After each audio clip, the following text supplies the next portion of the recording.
Selamat datang. Dalam pembahasan kita kali ini, kita akan membongkar sebuah pertanyaan yang krusial, tapi seringkali terlewatkan di tengah hiruk pikuk berita. Gimana ceritanya, sebuah kebijakan yang terdengar sangat mulia, yang katanya dibuat untuk rakyat, justru bisa jadi ladang bisnis untuk segelintir pihak? Yuk, kita telusuri alurnya.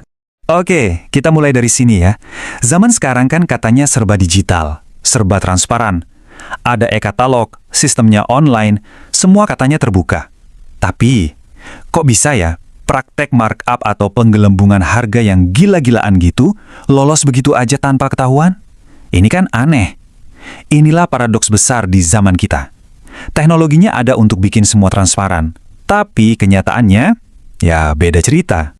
Dan yang bikin lebih khawatir lagi, ini bukan sekedar insiden. Masalah ini punya karakteristik yang mengerikan. Praktik semacam ini seolah nggak tersentuh oleh sistem. Kalaupun sampai terungkap, konsekuensinya seringkali nggak seberapa. Ini bukan kejadian sekali dua kali. Ini fakta pahit. Sebuah pola yang terus berulang. Dan ketika pola ini terus-menerus, pertanyaan besarnya muncul. Kenapa kritiknya sepi banget? Kenapa seolah dibiarkan lolos tanpa perlawanan yang serius? Ini nih yang membawa kita ke pertanyaan inti dari seluruh analisis ini. Jadi, apa yang sebenarnya sedang menggerogoti masa depan kita? Apakah ini semua cuma karena kelalaian sistem? Atau jangan-jangan ini memang ada unsur kesengajaan dari para elit?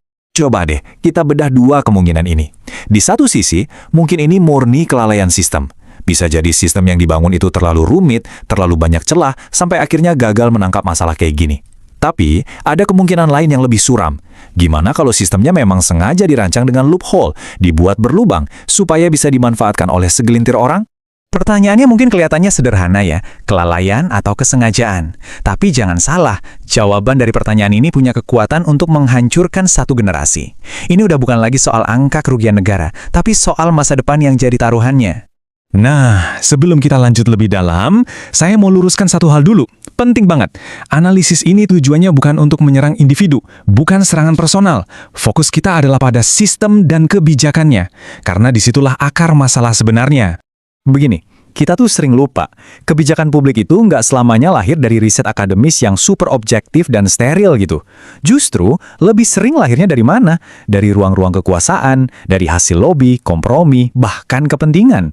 Nah, karena itulah, tugas paling mendasar kita sebagai warga negara itu ya ini, bertanya, mengkritik, mempertanyakan. Ini kebijakan beneran solusi atau cuma kedok aja buat nutupin masalah yang jauh lebih besar?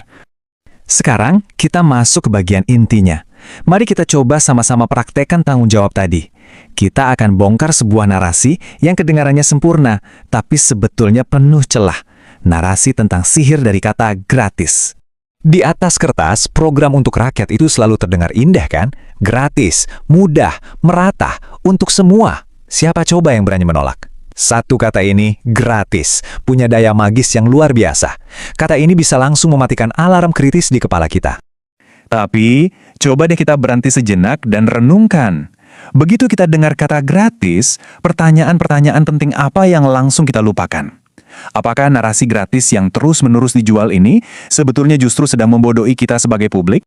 Nah, ini dia pertanyaan-pertanyaan krusial yang seringkali hilang. Gratisnya sampai kapan? Gratisnya untuk siapa aja? Dan yang paling penting, gratis dengan kualitas seperti apa? Karena dalam praktek kebijakan publik, apa yang kelihatan sempurna di atas panggung seringnya justru berantakan di lapangan. Angka ini bukan sekedar statistik di atas kertas. Ada contoh nyata yang sangat menyakitkan.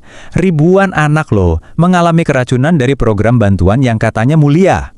Ribuan anak lainnya tetap aja putus sekolah. Kenapa? Karena kata gratis itu ternyata punya banyak biaya tersembunyi. Program sekolah gratis itu seringkali kandas di tengah jalan gara-gara biaya siluman. Beli seragam, buku, iuran ini itu, biaya kegiatan, biaya administrasi. Semua ini nggak pernah ditulis di brosur, nggak akan muncul di iklan, tapi ini nyata di lapangan dan jadi beban berat untuk banyak keluarga. Oke, sekarang kita beralih ke biaya yang paling mahal dari semuanya, yaitu biaya dari keheningan. Ini tentang apa yang terjadi ketika kita, masyarakat, berhenti peduli. Dan ini poin paling pentingnya. Demokrasi itu matinya bukan karena dikritik loh. Justru sebaliknya, demokrasi itu mati kalau rakyatnya udah nggak peduli lagi. Mungkin karena capek ya kan? Atau udah pasrah, ngerasa suaranya nggak bakal didengerin. Nah, keheningan kita inilah yang justru ngasih pupuk buat sistem yang rusak itu terus tumbuh subur. Sekarang giliran Anda. Saya ingin dengar pendapat Anda di kolom komentar. Menurut Anda, kebijakan semacam ini apakah benar-benar tulus untuk rakyat atau jangan-jangan hanya jadi alat pencitraan?